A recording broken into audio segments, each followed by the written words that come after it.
Hey Tarot Tribe, it's Dustin from A Modern Metaphysic Man, and today I thought we could hang out and take a stroll through the Spolia Tarot. This is the first edition of the Spolia Tarot. It is a self-published independent deck that is absolutely stunning. I have removed the cling film from this, but this is not a deck I've actually spent very much time with, just because I'm working with a whole bunch of other decks right now. But I definitely wanted to do a walkthrough of it because it is mind-blowingly beautiful.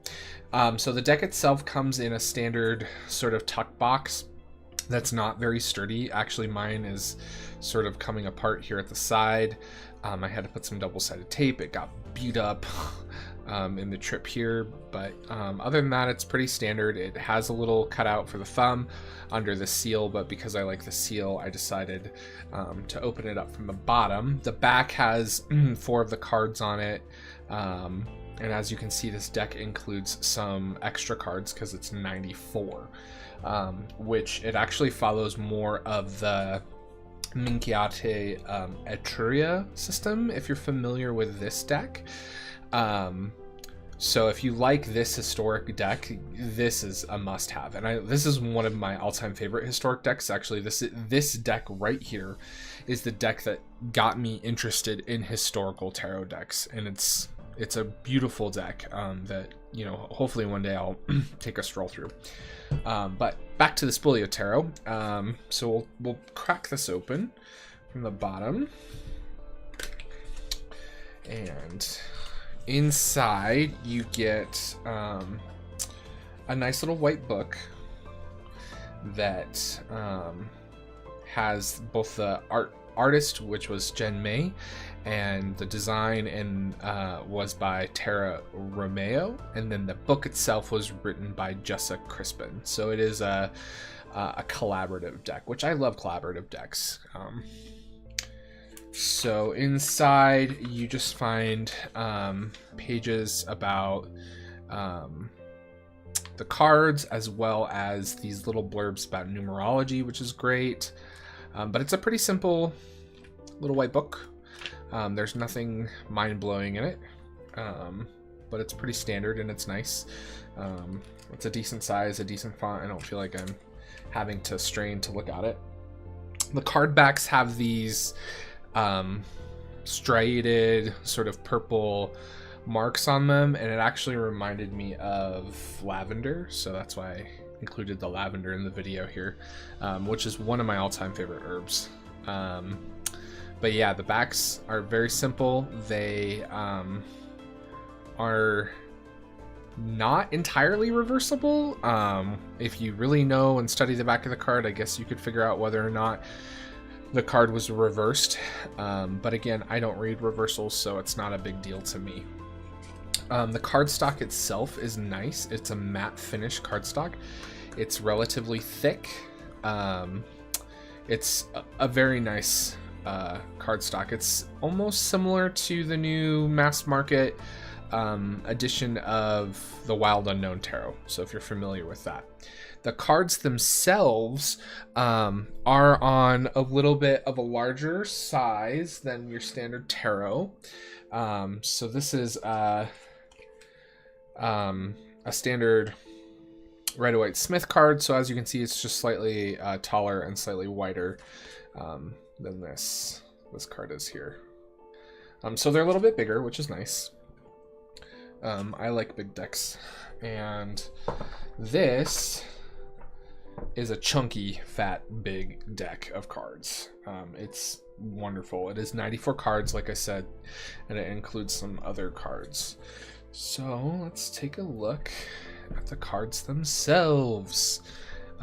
They are stunning. They are all of a what's the word I'm looking for? Collage style.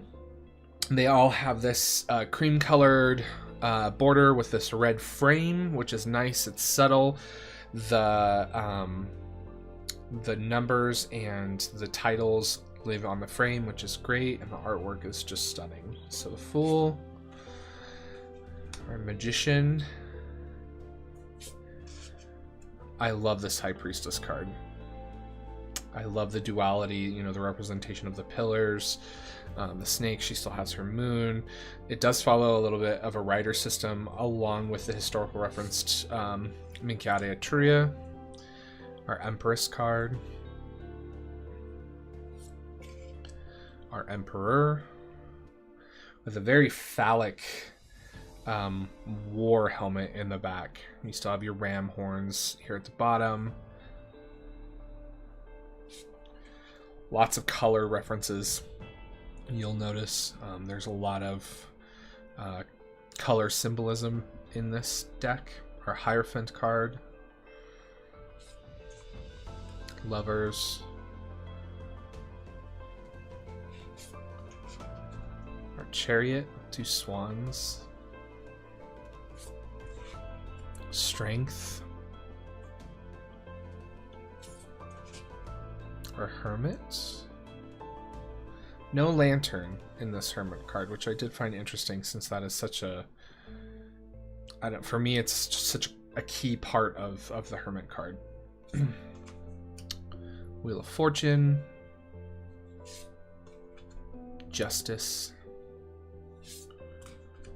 the Hanged Man, a really interesting interpretation of the Hanged Man.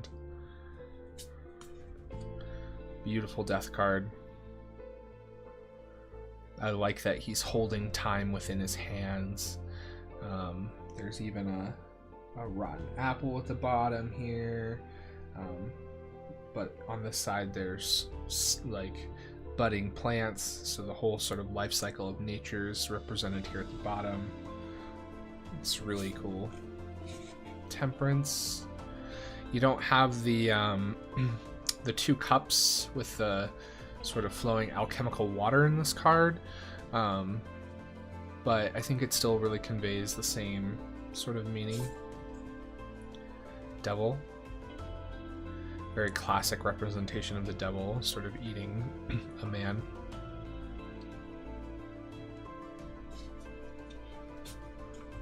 The Tower. The Star, absolutely gorgeous. The Moon. I like that the Moon has the 3 women, right? There's a lot of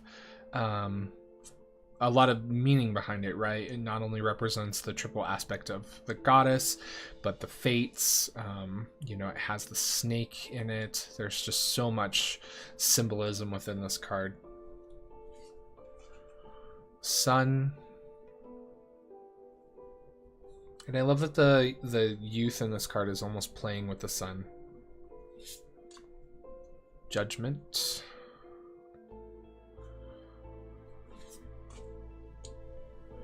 And the World. And then this is where it gets into more of the Minchiade territory. So we have the Zodiac cards represented. So Aries, Taurus, Gemini, Cancer, Leo, Virgo, Libra, Scorpio, Sagittarius, Capricorn, Aquarius, Pisces. And then we get into elemental cards. So there's a card for each element. So air, which is this beautiful landscape of clouds. And it's interesting, whoops, I got it upside down. It's interesting to me that they chose to do a horizontal landscape, because it's really the only card in the entire deck that's like this. Water, fire, and earth. And then we get into the minors. So our Ace of Swords, our Two of Swords. This is just a beautiful Two of Swords. It is interesting though that she's not wearing a blindfold, which for me was always the sort of when I look at the Two of Swords, that blindfold for me is a key indicator of the querent not either blindly going forward without making the decision that they need to make, or not wanting to look at the decision that is staring them in the face. So it's interesting that the artist chose to not depict the Two of Swords with a blindfold. Three of Swords. Four of Swords for rest, with the 3 hanging on the wall. So he's pulled the 3 swords out of his heart, and he's guarding himself with the Ace of Swords. Or 5 of Swords. Which is, typically the 5 of Swords is about conflict, right? And not, it's more like sparring conflict, right? More like professional conflict, good conflict, healthy conflict, being challenged about something. Whereas in this card, you have this sword piercing this person's hand, which is really interesting. And the hands are kind of grasping at the sphere.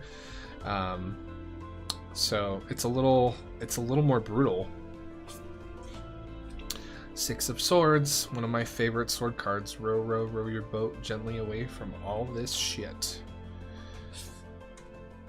7 of Swords. 8 of Swords. I love this 9 of Swords. You really get that feeling of nightmare and of all of the different sort of inner demons that we have, each wielding a sword and pointing it, you know, at us. 10 of Swords. Then we have our Page, which is a tornado, which is pretty cool. It's interesting that it goes both ways, right? The ground is here as well. Knight of Swords. I love that he has like slashed the very fabric of the card itself, right? You know, being the most active, most sort of, you know, charging into battle of the knights, you know, he would be the one to sort of pierce the realm. Queen of Swords, very beautiful card. And our King of Swords. We have our Cups, Ace of Cups. 2 of Cups. 3 of Cups.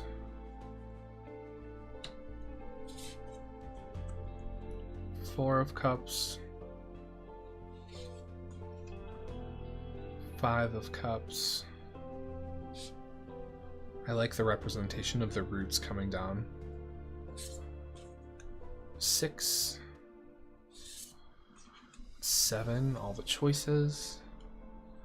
And I like in this that the choices that they've sort of placed within the cups, not all of them are something that I would want to choose, right? And I think that's an important aspect of this card that kind of gets forgotten, right? That, okay, well, here's this bounty and this plethora of things to choose from, but you know what?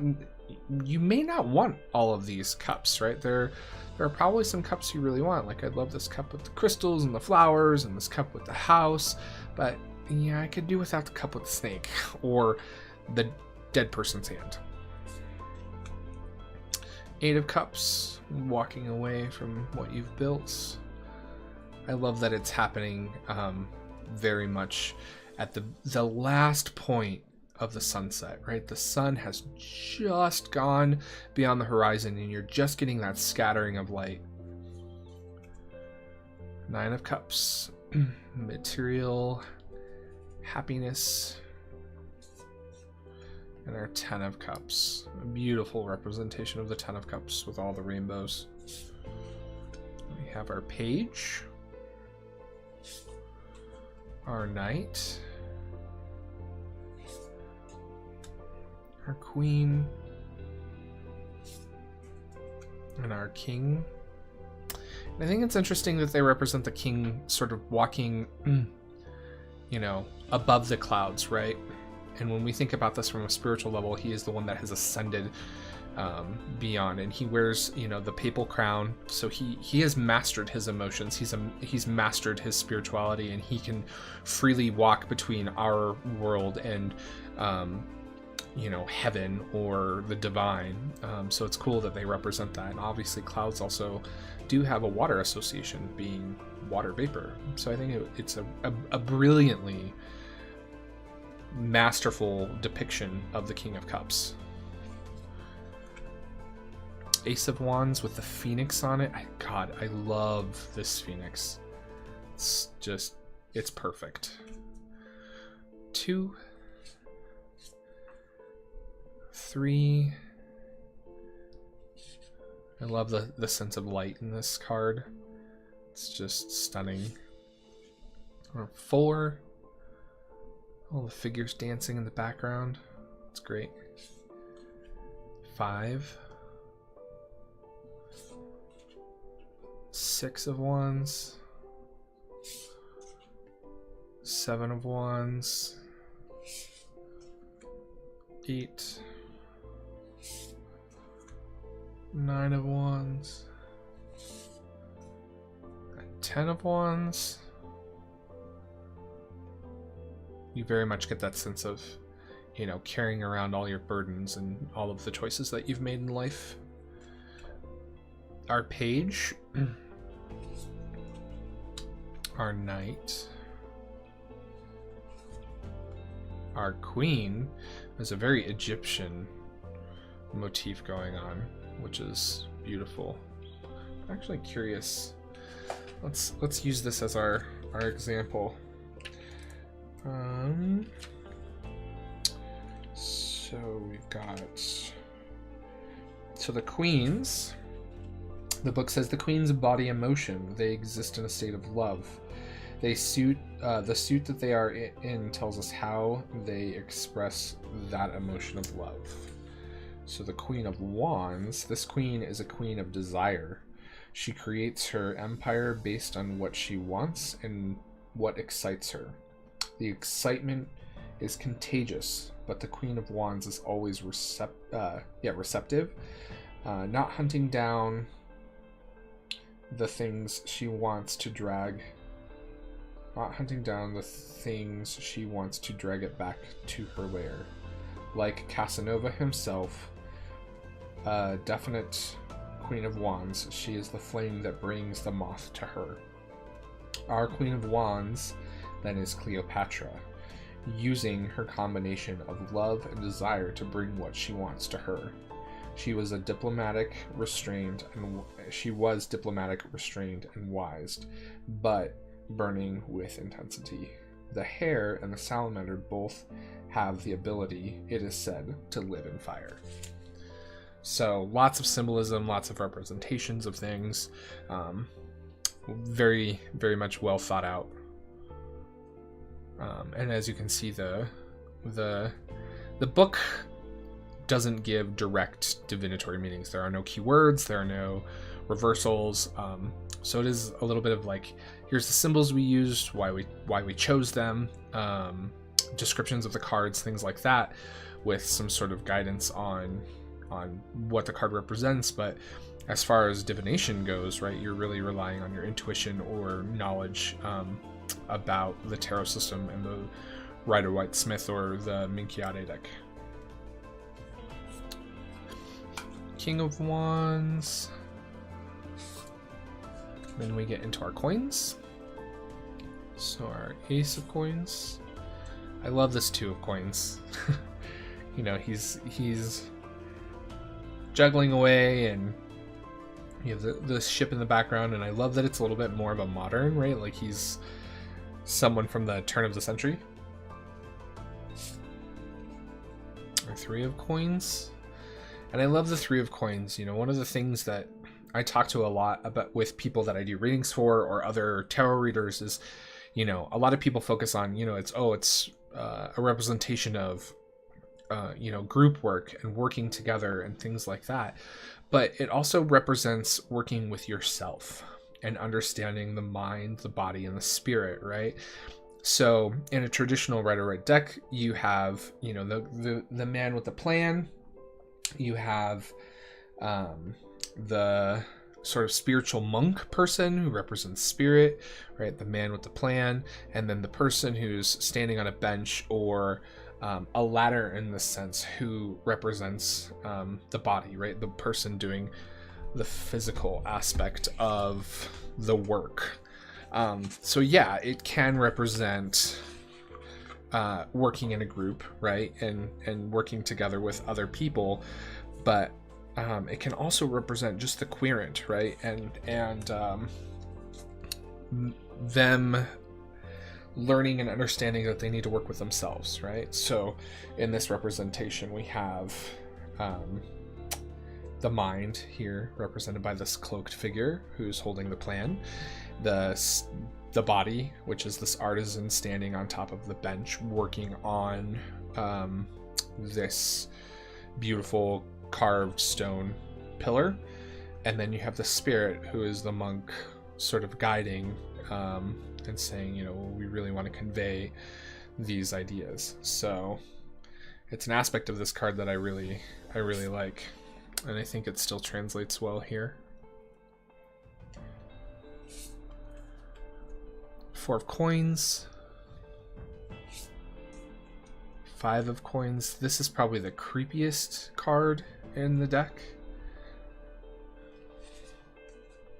6 of coins. That sense of charity and giving.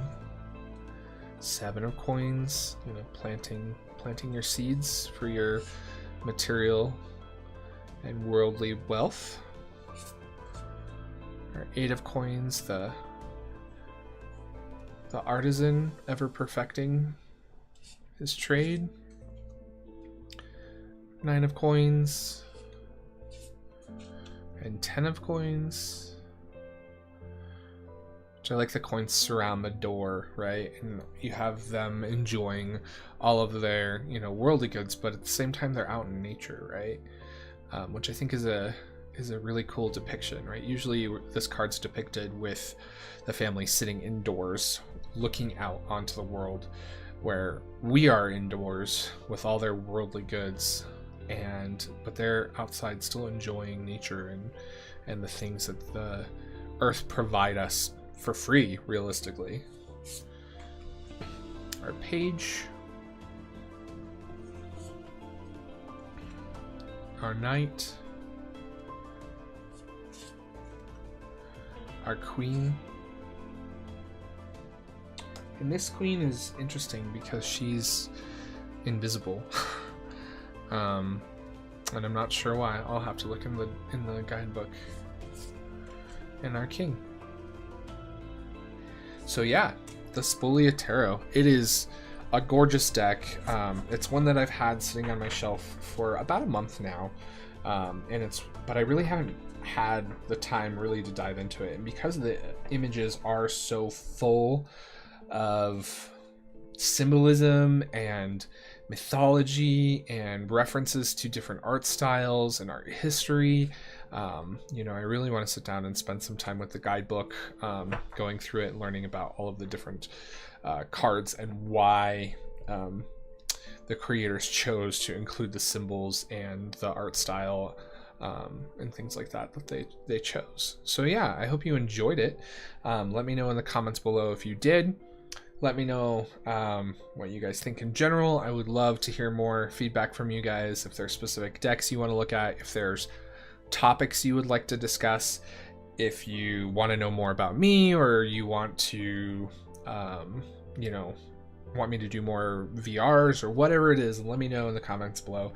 I appreciate all of you taking the time to hang out with me, to watch my videos, and to explore our love of tarot together. So as always, remember, everyone is fighting a battle that you know nothing about. So be kind, always. Bye, guys.